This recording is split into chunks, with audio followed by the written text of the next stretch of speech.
Let's do some stickers. Hi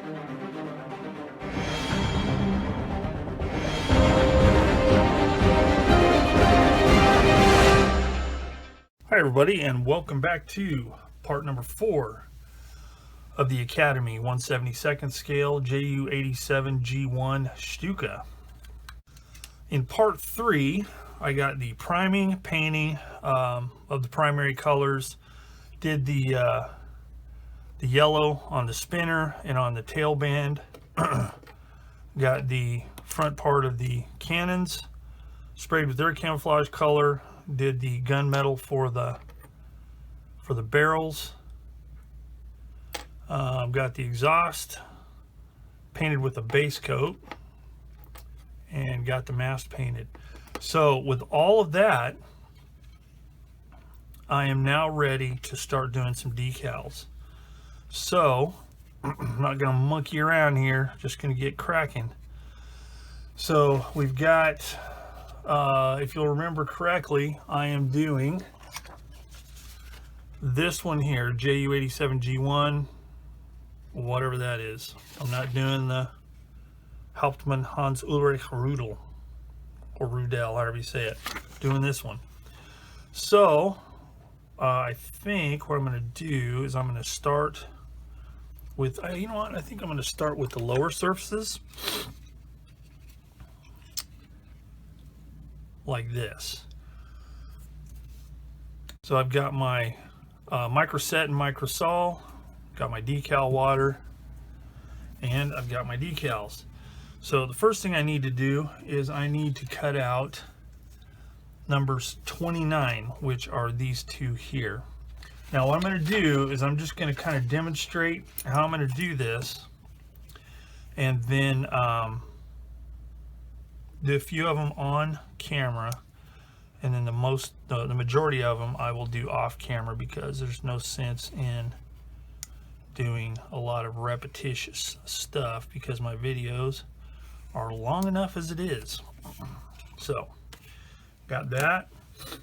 I'm gonna take my tweezers.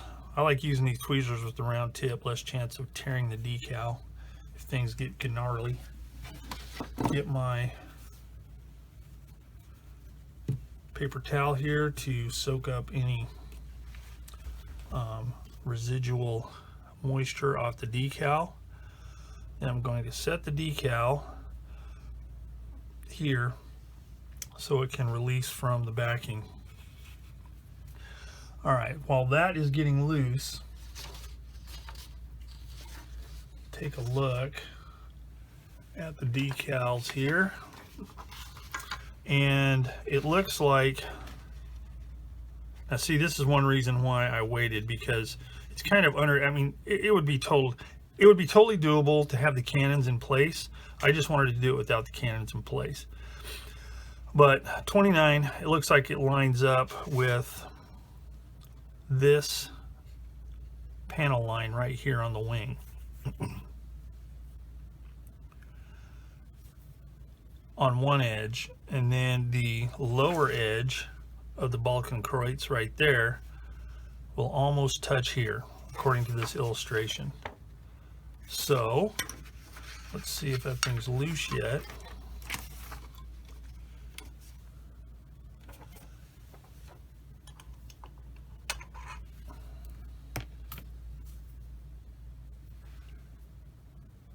Not yet, so let's let it sit a little bit more. Okay, it's now loose from the backing. So what I'm going to do is, using the micro set, I'm going to slather some on here. This will be an interesting test to as well, to see if this stuff affects this MRP paint. I'm not thinking it will, but you never know.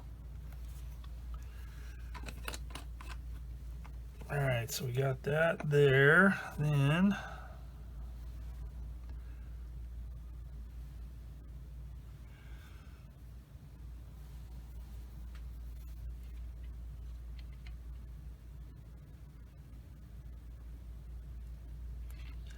get it as lined up as possible.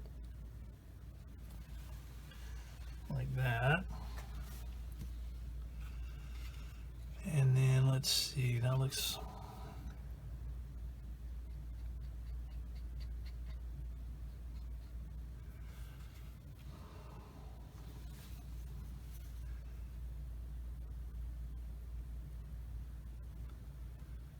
Get that wrinkle out right there, hopefully.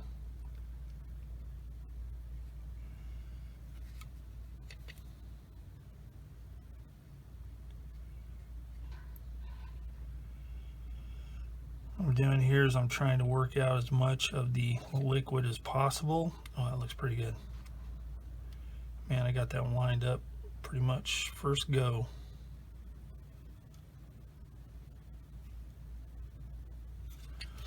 All right, so then take a cotton bud, Q-tip, whatever you want to call it. I'm just going to roll it on here.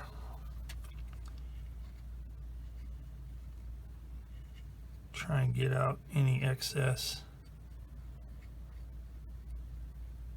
moisture, any potential bubbles.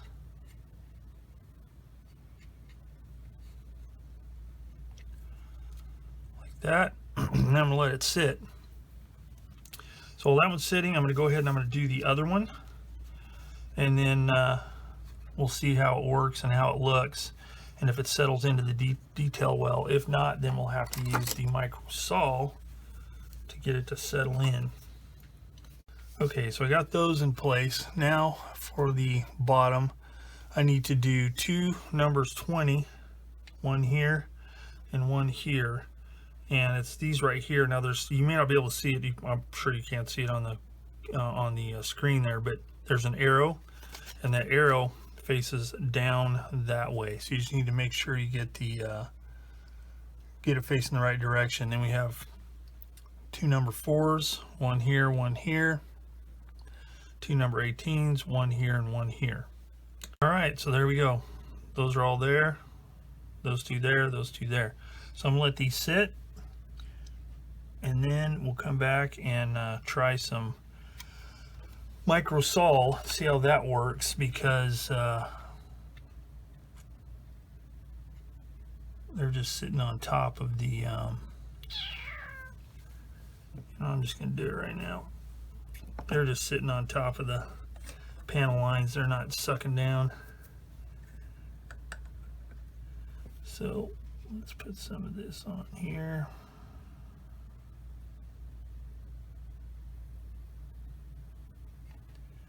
See if it works.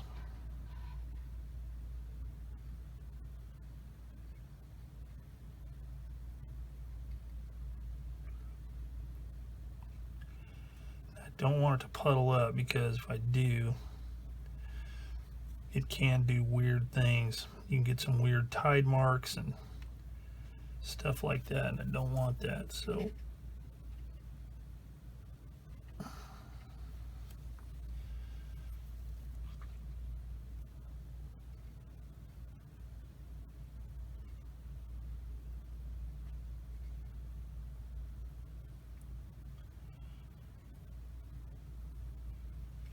okay, put some on here,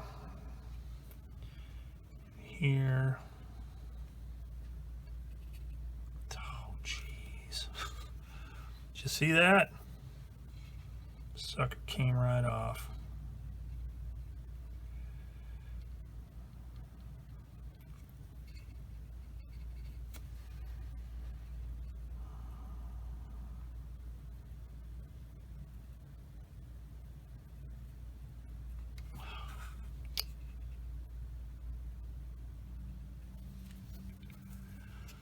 So it's going to go too far one way or the other.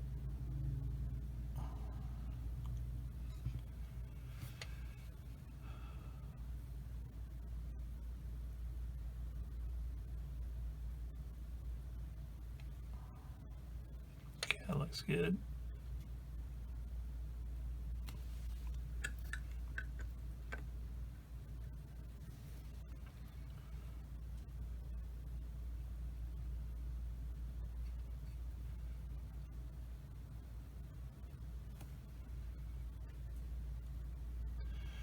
All right, so let's let that sit, see what happens.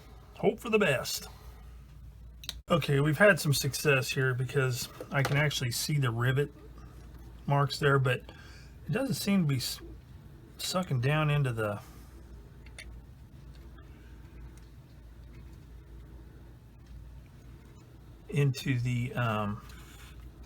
panel lines very well, so I'm going to use this here scalpel. Thanks to my buddy Lloyd Morant.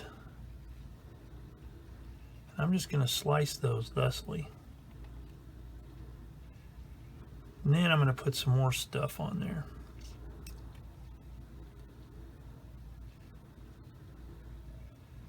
Very light touch because I don't want it to skip out and mar the finish any more than necessary. Do here as well.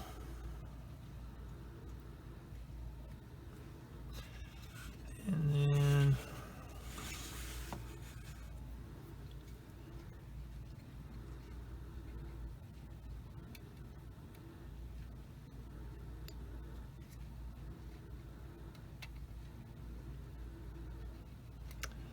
there, I'm doing right here because the carrier film kind of carried over.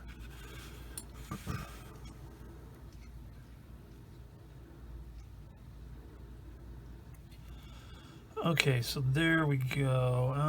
Let's see.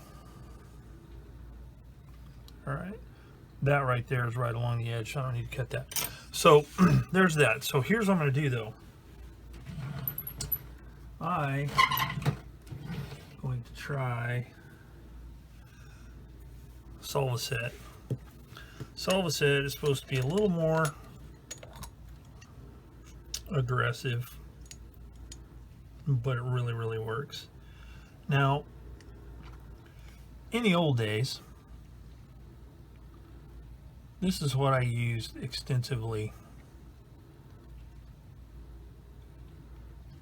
This was the only thing I used for decals. And for I'd use this for the solvent. For the set, Testers. If you're not familiar with Testers, Testers is a brand of paint that was, well, they're still around, I think, some of their stuff, but they came in little squarish looking bottles, and they did enamel paints, and they actually worked really well. Matter of fact, here's a bottle of it right here, bottle of gold. But it was a bottle like that by Testers, and it was decal set. And that stuff, I used that to put the decals down, and then used this to get them to suck down into the detail. And I have to say, I never one time had any trouble getting decals to set really well. Now, I'm not saying this doesn't work, but something I wish I could use, and I haven't seen that decal set in a long time, but really good stuff. So anyway, we'll let this sit again for a few minutes, and then we will come back, flip this baby over, and do the upper decals. Okay, I had to put some more on here, but you can see here, that worked out really good. Settled in nicely. All right, so with that, I can flip this thing over, and I'm going to do the upper decals. And since you've seen me do it already, there's no need for me to make you sit through another set. So I'm going to work on these for the upper, and then once I get done with that, I will, yeah.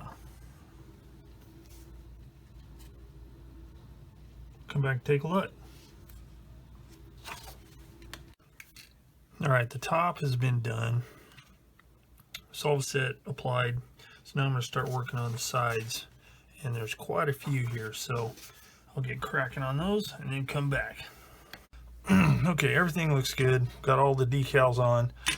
One more dose of Solvaset should finalize all of the detail sucking into the panel line, or the decal sucking into the panel lines and all that.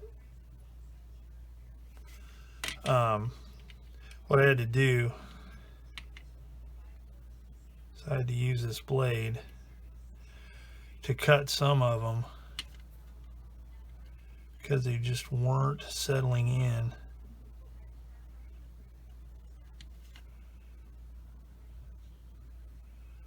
So, like I said, one more dose and that should do it.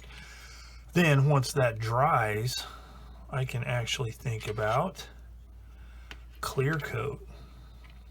Actually, first thing I'll do before I do the clear coat is I'll glue those counterweights on, and I will glue on the little antenna that goes here and the pitot tube. That way I can get those painted and all that kind of stuff. All right, it looks like these decals are as good as they're going to get. So the next thing I need to do before I start with the clear coat is I need to install the exhaust, and then I also almost forgot to paint the tail wheel, so I need to do that as well. Then I'll be ready to do the clear coat. So first thing I need to do is cut these off.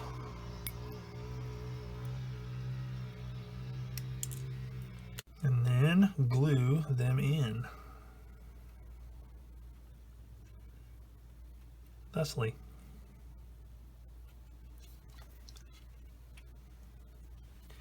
For this, I'm using my Testors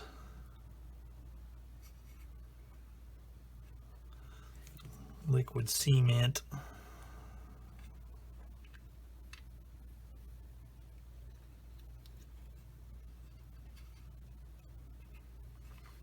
Like that.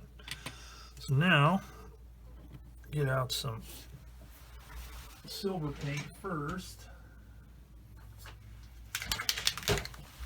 I'm using the Vallejo acrylic metal color silver for this. And let's see if I can do this without breaking small parts off.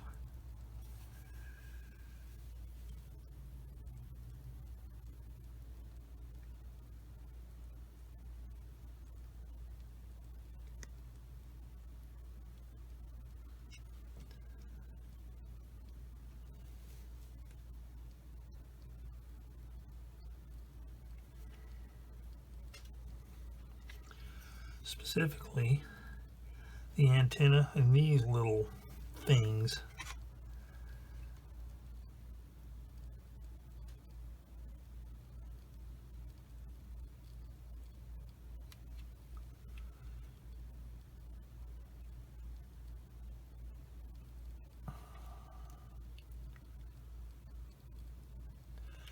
So I haven't painted the tire yet, so I'm not just being sloppy here.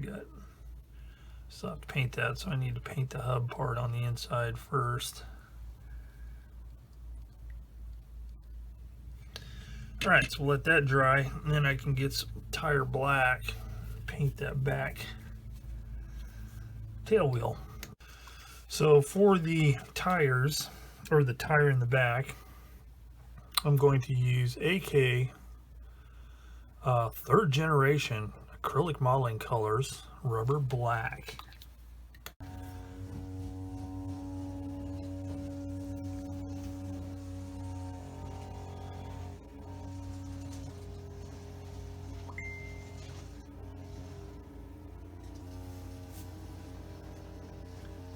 For brush painting, this is really good paint. Now normally I use Vallejo model color, but I don't have any tire black. I just have plain black, and it's just too black. But the nice thing about this stuff is it's not quite as thick as the Vallejo model color. So for small stuff like this, I can generally just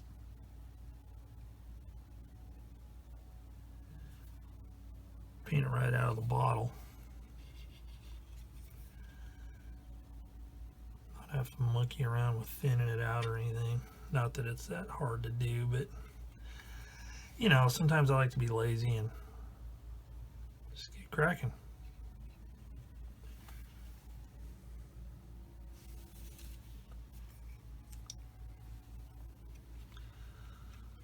I'm really trying not to break off any of these small parts.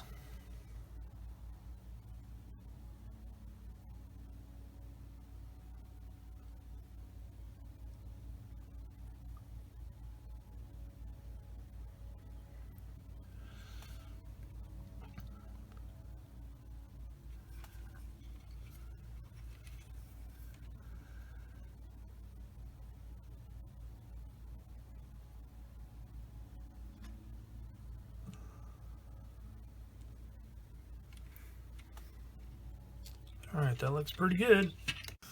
Okay, now that I've got the tail wheel painted, this thing is pretty much ready to go for a clear coat. So why am I doing a clear coat? Well, a number of reasons. First of all, it will help blend the decals into the surface of the aircraft better. It will give it an overall homogeneous sheen. It'll all be the same sheen. You won't have gloss, you won't have flat. Also, it will help protect the decals and stuff like that. Is a clear coat necessary? No, it's not, but I like doing a clear coat before I start doing weathering. So I like everything to be level. You know, the clear will help level these decals onto the surface of the aircraft a little bit better. And what I'm using is Model Master Acryl semi-gloss. And the reason I'm using a semi-gloss, I don't like using pure flat whenever I'm going to do weathering. And I also don't like using I don't like using a gloss. Well, sometimes I do use a gloss depending on what I'm trying to accomplish. But I don't want to put a whole lot of layers on this thing. So normally, if I were going to do the panel line wash, I would do it in gloss. And again, this isn't necessary. It's just the way I like to do it, and I find it's a way that works well for me.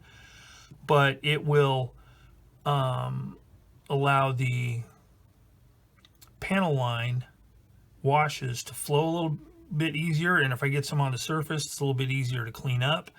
But it's almost as easy with the semi-gloss, and I prefer a semi-gloss finish for aircraft. I know that isn't always necessarily accurate.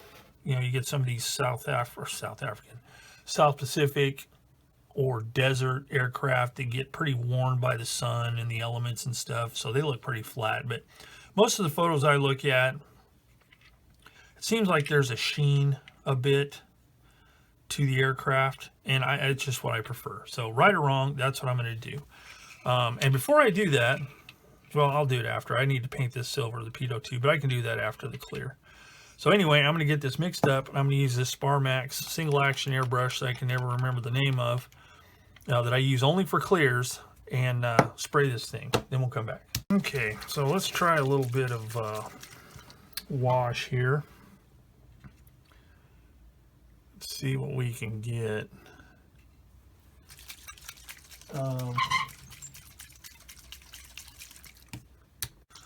I'm going to try out this PLW Dark Green Gray Ammo by MIG Enamel Wash.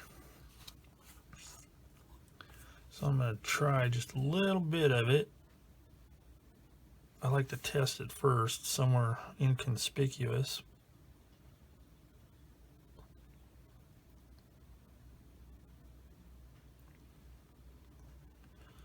So we'll try it right here.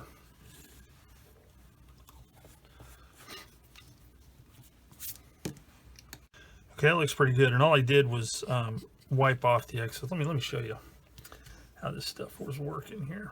I think it's going to work fine. So let's start back here.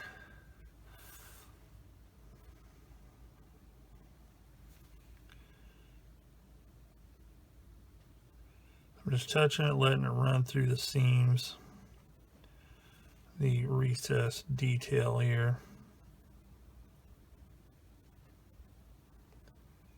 sure it flows all the way.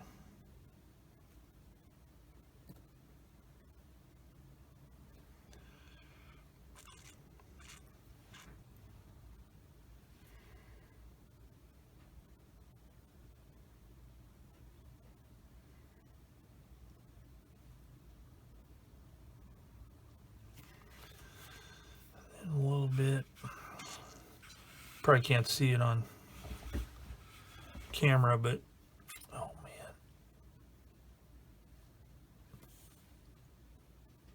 The continuation of this underneath this part here.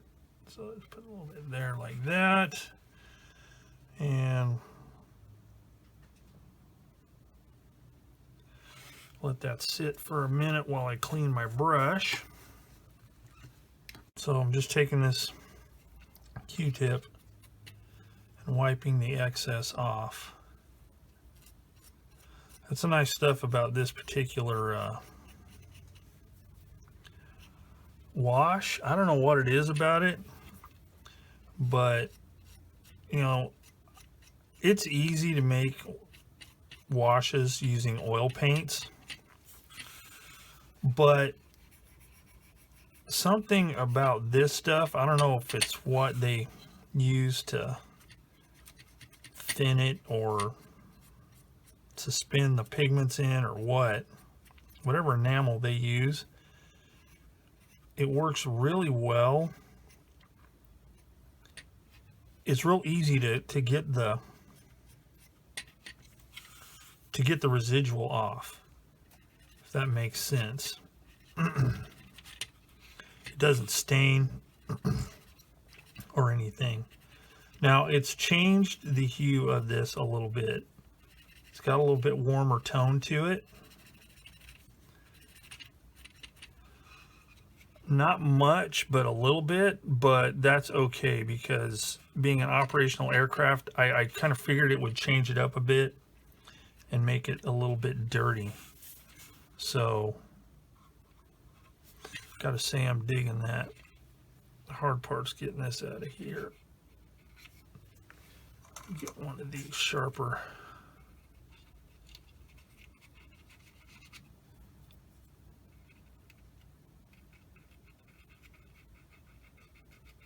There we go. All right, so that's basically what's going on here. So I'm going to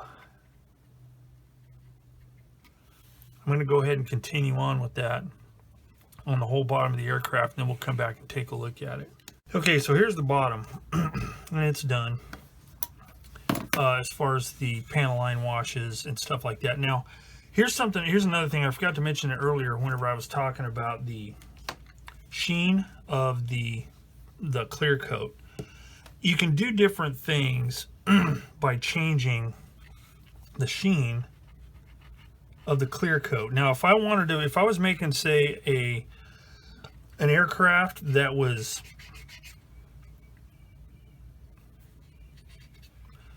less worn, less used, something a little closer to being out of the construction phase, something a little bit cleaner, a gloss would have been a better choice, because once I wipe all of the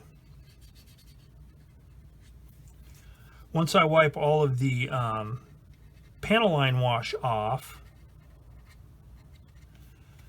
it's going to be a lot closer to the original color. This here,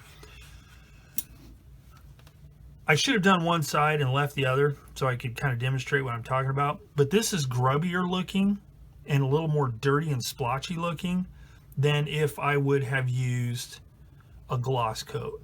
Now, a flat coat would have made it even more grubby looking. And for me, most of the time, that it's too much, especially on aircraft. But there might be times whenever, you know, that's something that you want to do. But by choosing your clear coat according to what you want to accomplish, it can be really helpful. So this is a case in point. By using a semi-gloss, it left some staining all over it, and it's a little heavier near the panel lines and stuff. And I'm just really kind of stoked with the way it turned out. So That is the bottom. So now I need to do the top. So the top, I'm not going to put it on that rack because I don't want to break off any of these small parts. So now I need to figure out what I'm going to do as far as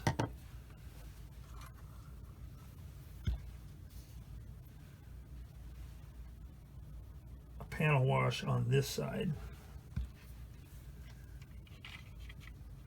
I need to clean off some little smudges there. Okay. All right, so I'm going to kind of ponder it and see what I'm going to do for the top here, and then come back.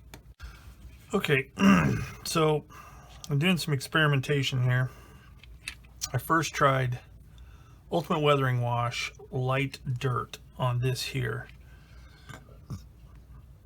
So what that's done is it's brought the panel lines out in a different way. I think black or some dark color like that might possibly be lost on it. But further experimentation, I think, will tell me if that's the case or not. So I'm going to try something else and come back. Okay, after much faffing about, I have decided on a course of action.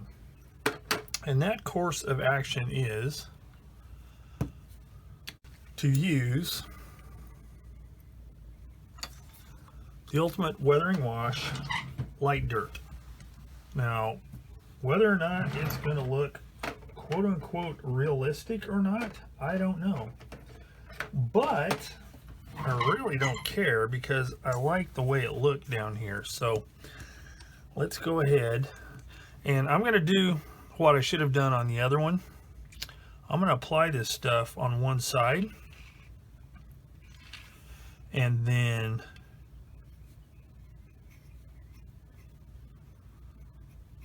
I'm going to do like this half, and then we'll compare it, see what it looks like. So I'm going to put this on here. Needs to dry for a little bit. So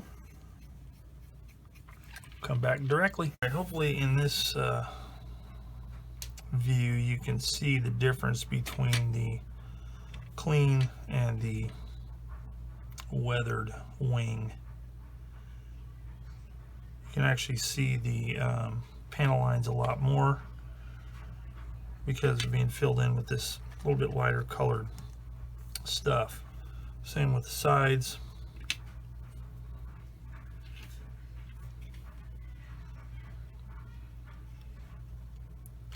Those need to be cleaned out a little bit. But yeah, so now I'm going to do the same thing on the other side. All right, so now that I've got the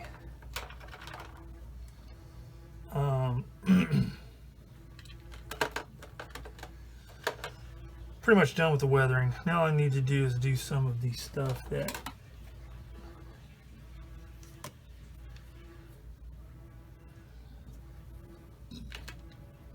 happens on aircraft and such.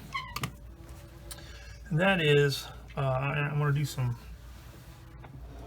what you call exhaust staining first. Alright, so next up I can glue on the cannons. And that should be pretty simple since I already test fit them. Just be a matter of making sure that I get them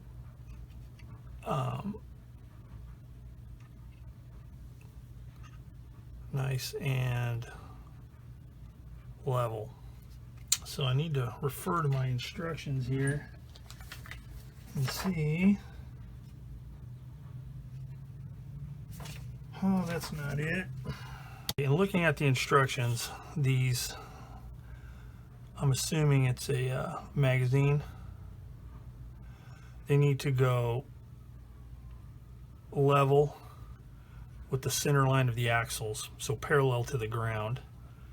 So that should be fairly easy to accomplish. So let's get some glue. And for this, I'm going to be using some clear gel super glue because I want it to be invisible. And I don't want to use model cement because I don't think that is going to work that great with all the paint that's on it.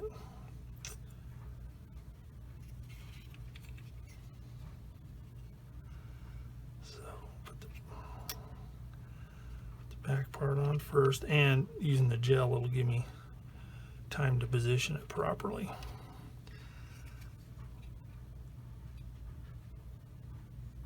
Boy, I got the shakes today, folks. I had a big old cup of coffee and haven't ate nothing yet. Okay, so there we go. Looks good. Let that one dry and then I'll do the other one. All right, so I got the guns on. So now I can paint this silver real quick like. Again, I'm going to use the Vallejo metal color, silver.